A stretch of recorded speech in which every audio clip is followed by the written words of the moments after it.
اگلی آیت دیکھیے کہ ہم نے سب انسانوں کے لیے کتاب برحق تم پر نازل کر دی. اب جو سیدھا راستہ اختیار کرے گا اپنے لیے کرے گا, اور جو بھٹکے گا اس کے بھٹکنے کا وبال اسی پر ہوگا. تم ان کے ذمہ دار نہیں ہو. جس طرح نبی نہیں ہے کوئی بھی نہیں ہے, یعنی ہم اسے اپنی ذمہ داری نہ سمجھ لیں, جو اکثر ہمارے یہاں اکثر اس بات پہ بحث ہو جاتی ہے کہ جب میں تم سے یہ کہہ رہا ہوں اور یہ ٹھیک ہے تو تم ایسا کرتے کیوں نہیں. Nothing doing. آپ قرآن میں اور جگہ بھی دیکھ لیجئے, ہماری ذمہ داری صرف آسان طریقے سے بات پہنچانے کی ہے. اب اس کے بعد ہم اس رخ سے آتے ہیں کہ قرآن کے کیا کیا احکامات ہیں جو قرآن کو نہ سمجھنے کی وجہ سے ہماری سماج کو بالکل بھٹکا چکے ہیں.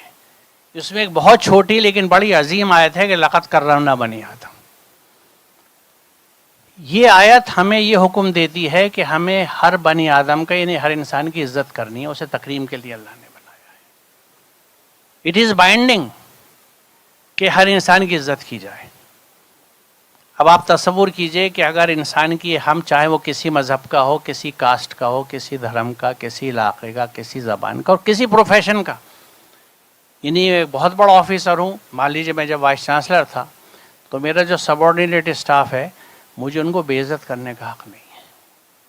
قرآن منع کرتا ہے. جب بھی انسان کی بے عزتی کی جا رہی ہے تو ہم اللہ کے حکم سے باہر نکل رہے ہیں.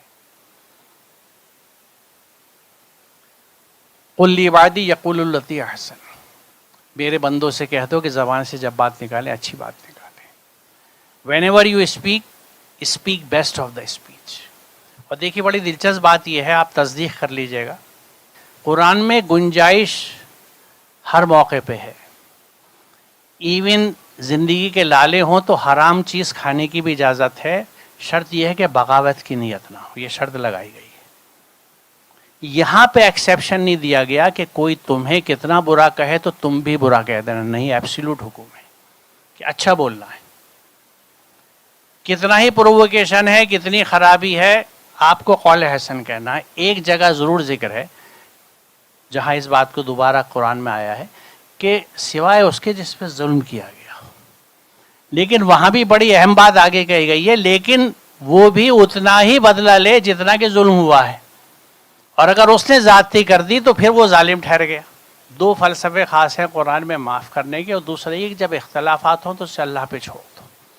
ہم اختلافات پہ باقاعدہ آستینیں چڑھا کے بھیڑنے لڑنے بیٹھ جاتے ہیں, بحث مباحثے میں پڑ جاتے ہیں, جس سے بیڈ بلڈ کریٹ ہوتا ہے, اختلافات بنتے ہیں, ہمیں آنکھیں ٹیڑھی ہوتی ہیں اور خلوص کے رشتے ختم ہوتے ہیں. جہاں اختلاف ہے اللہ پہ چھوڑ دیجیے, اللہ فیصلہ کرے گا, فیصلے کے لیے.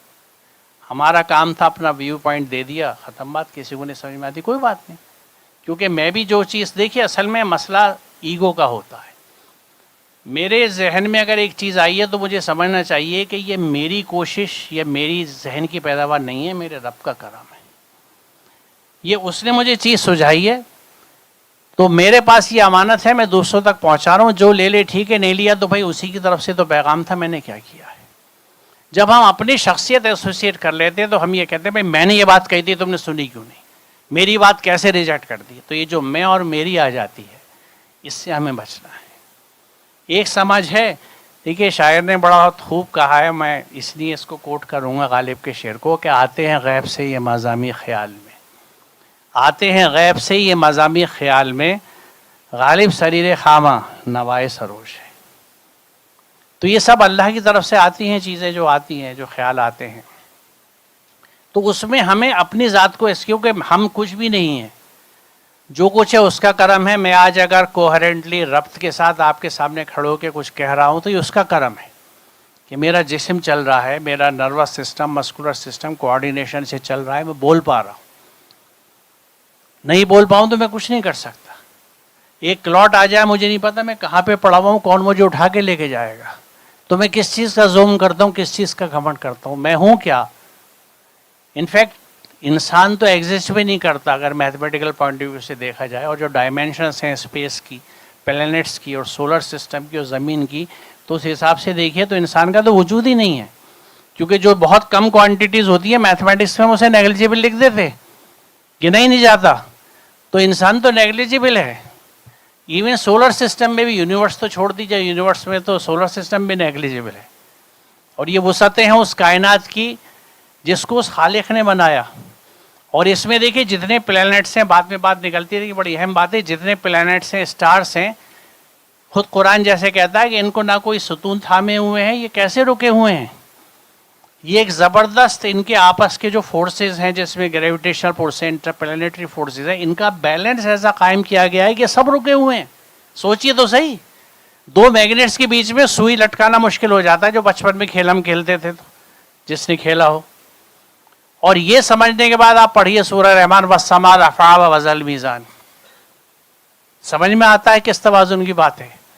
اور یہی سمجھا دیا گیا کہ وَلَا تَطْغُوا الْمِيزَانَ بھی کہا گیا اور اللہ تطغوا فی المیزان بھی کہا گیا کہ توازنوں کو نہ بڑھاؤ، بڑھا کے بگاڑو، نہ کم کرے بگاڑو. اگر اس اصول پہ ہم چلتے تو آج انوائرمنٹل پولوشن کچھ کم ہوتا، کیونکہ ہم اس چیز کو سمجھتے کہ یہ جو توازن ہے